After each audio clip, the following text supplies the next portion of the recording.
SIR নিয়ে চিন্তায় আছে। আমি তো চাই এনআরসির পক্ষে, আমি মনে করি এনআরসি হোক, তবে এটা ধর্মের ভিত্তিতে যেন না হয়, সঠিক এনআরসি হোক। আমি চ্যালেঞ্জ করছি, কলকাতা ফাঁকা হয়ে যাবে, মুসলমানদের 100-র মধ্যে হয়তো 5টা ধরা পড়বে। আর সমস্ত ওরা ধর্মের ভিত্তিতে করছে, এটা আমাদের আপত্তি। আগো বাংলাদেশে কটা মুসলিম ইন্ডিয়ায় আছে, সবচেয়ে তো বেশি আমার হিন্দু ভাইরা। বুদ্ধদেব ভট্টাচার্য ও মালদার বাড়ি কোথায়? ঠিক বলে, জিবরাইলের খালাতো ভাই। খবর রাখে জ্যোতিবাবুর বাড়ি কোথায়? বাংলাদেশ। মমতা ব্যানার্জির বাড়ি কোথায়? বাংলাদেশ। আরে যে মালটা খুব লাভ আছে, গোবর খাওয়া মালটা গো, কাঁথি গরুর গোবর খেয়ে খেয়ে মাথা তার কেটে গেছে, বুঝলে? ওই শুভেন্দু অধিকারী ও নিজে বলেছে আমার মা বাংলাদেশে একটা শাড়ি নে পেইলে, যার বাড়ি বাংলাদেশে সে পশ্চিম বাংলায় আমাদের জন্ম, আমাদের বলে পাকিস্তানি, আমাদের বলে বাংলাদেশি, আমাদের বলে রোহিঙ্গা। ওর রক্তের দোষ আছে। ঠিক বলছি না ভুল বলছি? খোদার কসম, লাল কৃষ্ণ আদবানি পাকিস্তান থেকে এসে সে ভারতীয়, সোনিয়া গান্ধী ইতালিতে এসে সে ভারতীয়, অটল বিহারী বাজপেয়ী ভারত পাকিস্তান থেকে এসে সে ভারতীয়, আর আমাদের জন্ম ভারতে, আমরা নাকি বিদেশি। আমাদের কাগজ দেখতে চাও? কাগজ দেখতে হবে না, ইন্ডিয়া গেটে চলে যাও, হাজার হাজার সবুজ পাবে, লক্ষ লক্ষ আলেম উলামার নাম ইন্ডিয়া গেটে চল চল করছে। এই মুসলমানের বাচ্চা, খোদার কসম আতঙ্কিত হবে না, আমাদের আল্লাহই যথেষ্ট। আমরা ৩৩ কোটি ভরসা করি না, আমরা এক আল্লাহকে ভরসা করি। ওই জন্য বলে যাচ্ছি, আল্লাহকে ভয় করো, গোটা দুনিয়া তোমাদের ভয় করবে। চলে নামাজ সম্পর্কে একটা ভয়ঙ্কর কথা বলবো, আর একটু বলবো না ছেড়ে দেবো? এবার অসুবিধা আছে? পিছনের লোকেরা কি বলছেন, অসুবিধা আছে? আলেম উলামা মাওলানা মৌলবীদের আপনারা একটু কনফিডেন্সে নেবেন, আমাদের কথা একটু গুরুত্ব দেবেন। কেন জানেন? মৌলবীরা কি জিনিস আপনারা জানেন না। একটা মসজিদের ইমাম 2 মাস পরে মাইনে পেয়েছে, কমা 2 মাস পরে পাদুরিয়াতে 1 কিলো গরুর গোশত কিনেছে। ভালো গোশত শোনে, গরুর গোশত ইনশাআল্লাহ হুজুরির গা গরম হয়ে গেছে, প্লাস্টিক কাগজ করে মস্তানি মেরে হেঁটে হেঁটে আসতে, আর একটা কুকুর দুধ থেকে ছোলা পেতে বসে হুজুর কাছে কাছে আসবে, গোশতটা বিসমিল্লাহ বলে চুমো খাবো। হুজুর তো বুঝ দিবেন, হুজুর গোশতটা নে মস্তানি মেরে আসতে, যেই কাছাকাছি কুকুরটা টপ করে ছোলা মেরে গরুর গোশতটা ধরে তখন হুজুর বলতে, দাঁড়া দাঁড়া দাঁড়া, এই কুকুর, গোশত নিয়ে যাচ্ছি, নিয়ে যা, তবে শুনেলে আমি হলুম সৈয়দপুর জুমা মসজিদের ইমাম, জানিস তো আমি মসজিদের ইমাম সাহেব। কালকে শুক্রবার, গোশত নিয়ে যাচ্ছি, নিয়ে যা, শুধু শুনে আমি মসজিদের ইমাম, কালকে শুক্রবার। মাইকি খালি একবার বলে দেবো, কুকুর হালাল। কথা ধরতে পারেনি, আমি হুজুর মসজিদের মাইকি বলে দেবো কুকুর হালাল। ও চোখ নীল হয়ে গেছে, ছুটে এসে বলছেন, ও আল্লাহর কি রে, আপনি রেগে গেলেন কেন? আমি তো আপনার সাথে ইয়ার কি করে দেখছিলাম, এই লাল আপনার মাল নিয়ে চলে যান। ওই জন্য আলেমদের সম্মান করবেন। ডাক্তারের দায়িত্ব রোগী বাঁচানো, আলেমের দায়িত্ব সমাজ বাঁচানো। এ জাতির উন্নতি কি করে হবে? যে জাতি মসজিদে ইমাম রাখবে, 500 লোকের ইমামতি করবে, দূরবীন দিয়ে মেপে দেখে নেবে, ইমাম লম্বা হতে হবে, দাড়ি বড় হতে হবে, পোশাক ভালো হতে হবে, ইমামের বউ ছেলে মেয়ে থাকতে হবে। একটা ইমাম 500 লোকের ইমামতি করবে। যদি দূরবীন দিয়ে দেখলেন 5 বছরের জন্য যাদের ভোটে জেতান, গ্রামের 5000 লোকের ভাগ্য যার হাতে, ভোট দেবার আগে একবার বাছাই করে দেখেন না এর মার সাথে কেমন সম্পর্ক, বোর সাথে কেমন সম্পর্ক, ছেলে মেয়ের সাথে কেমন সম্পর্ক। খোদার কসম নিজেদের চরিত্র পাল্টান। চলো চলো চলো একবার তাকবীর দেব। কি বলছে? মজমা ঠান্ডা হয়ে গেছে, একবার তাকবীর দেবো। আরে সবাই দিদি বললি দেবো, নইলি দেবো। দেবো কি? কই দাও না, নারে তাকবীর। আর ভুল হয়ে গেছে, মাফ কর দাও। আর জীবনে তাকবীর দিদি বলবো, আর লজ্জা হয়ে গেছে, পাদলা হাগা হয়।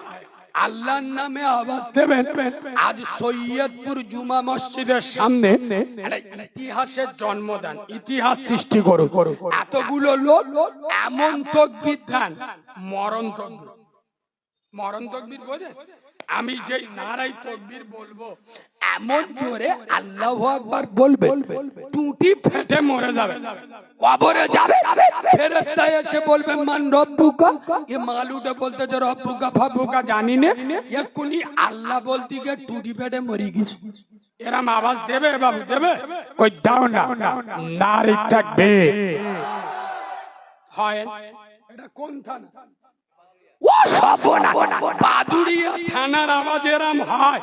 এমন আওয়াজ দেবেন মুনাফিকদের চোখ নীল হয়ে যাবে। একটু টাইট আওয়াজ দেন, নারী তাকবীর। সে আওয়াজ বের হচ্ছে না, সেল বসে গেছে, একটু ছেড়ে মারেন না, নারী তাকবীর। এইবার ঠিক হয়, একটু ঝেড়ে মারে, নারী তাকবীর। আরে বাঘের বাচ্চা, নারী তাকবীর, নারী তাকবীর।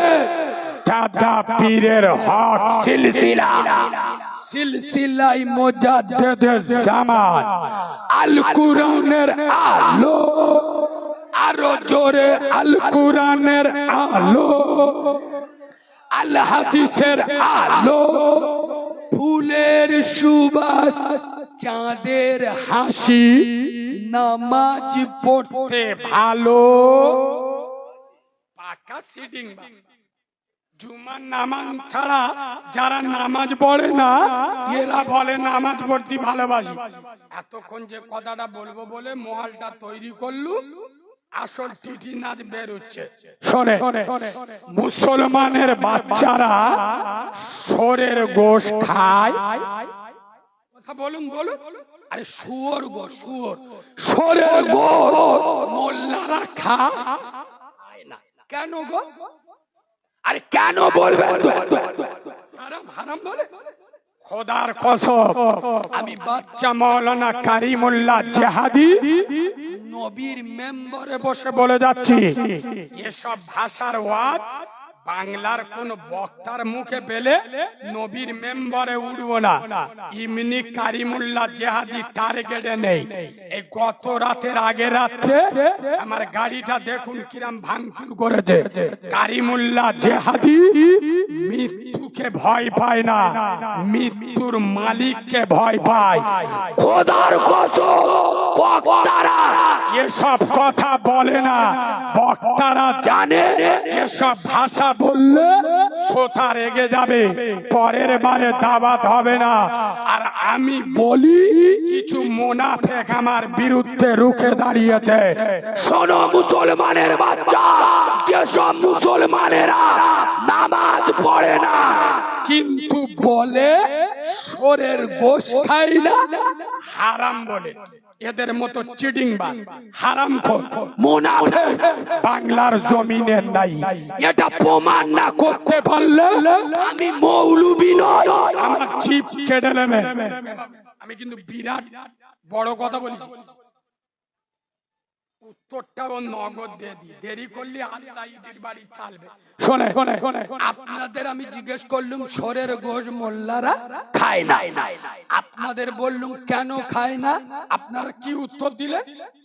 জোরে বলে হারাম বলে খায় না। আর আমি বললুম যারা নামাজ পড়ে না কিন্তু বলে হারাম বলে খায় না, এরা হলো চিটিংবাজ মুনাফিক। উত্তরটা দিচ্ছি শোনো। তাহলে শোরের গোশ আমরা খাই না কেন? হারাম বলে, তাই তো? শুধু খাওয়া কি এদের হসপিটালে ভর্তি করে? এতক্ষণ বলেছি শোরের গোশ খাও না কেন? হারাম। শুধু খাওয়া কি? কুরবানো চুকো বোঝো। আমি চ্যালেঞ্জের সাথে বলে যাচ্ছি, প্রতিটা মুসলিম গ্রামে 100-র মধ্যে 95টা বাড়িতে সুদের ব্যবসা চলে। আমি শুধু আপনাদের দই দিই, হাবেল সাহেব মল সাহেব সব জড়িয়ে গেছে। বন্ধন লোন বলুন, গ্রুপ লোন বলুন, লাইফ ইন্স্যুরেন্স বলুন, পঞ্চায়েতের কোন লোন বলুন, কোনো না কোনো ভাবে সুদ ঢুকে গেছে। যেসব মুচো মানে ছানা 100-র মধ্যে 95টা বাড়িতে সুদের ব্যবসা চলে। যারা সুদের টাকা খায় এই সব চিটিংবাজ নির্লজ্জ বেহায়া, এরা কোন মুখে বলে শোরের গোশ খাই না হারাম বলে? আরে আমি কারিমুল্লাহ বলে যাচ্ছি, শোর খেলে আল্লাহর সাথে যুদ্ধ করা হয় না, সুদ খেলে আল্লাহর সাথে যুদ্ধ করা হয়। এই বাবু আরো কোন কথা বলছি, বক্তারা বলে না, শোনো। আমি চ্যালেঞ্জ করে যাচ্ছি, এই সৈয়দপুরে কোন মুসলমানের বাচ্চা, কোন মুসলমানের বাচ্চা যদি শোরের গোশ খায়, গোশ ভালো করে সরাই যদি খায়, মাকে জেনা করার মতো গুনাহ হবে না। তবে খবরদার, আমি বলে যাচ্ছি রুটি তরকারি, আর আপনারা সকালই প্রচার করবেন রুটি সরকারি। কারিমুল্লাহ জিহাদি বলে গেছে শোরের গোশ খেলে গুনাহ হয় না। আমি এরকম শোরের গোশ খাওয়া হারাম, হারাম মাল খেলে গুনাহ হবে, গুনাহ হবে। মাকে জেনা করার মতো এত বড় মাপের গুনাহ হবে না। কিন্তু খোদার কসম, এখানে যদি কোনো আলেম থাকে, আমি ভুল বললে সাথে সাথে ধরবেন। এতগুলো নেট আছে গোটা দুনিয়ার সামনে, আমি কান ধরে তওবা করে স্টেজ থেকে নেমে যাব। আজ জীবনে নবিয়ানা মেম্বারে উঠবো না। নবী বলে যাচ্ছে যারা সুদের টাকা খায় পবিত্র কাবা ঘরের ভিতরে, কোন ঘর? কাবা ঘর। যে কাবায় 1 রাকাত নামাজ পড়লে 1 লক্ষ রাকাতের সওয়াব হয়।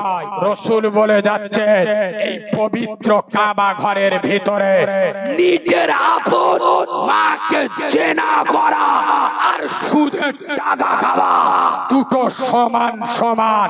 খোদার কসম, শোরের গোশ খেলে মাকে জেনা করা হয় না, সুদ খেলে মাকে জেনা করা হয়।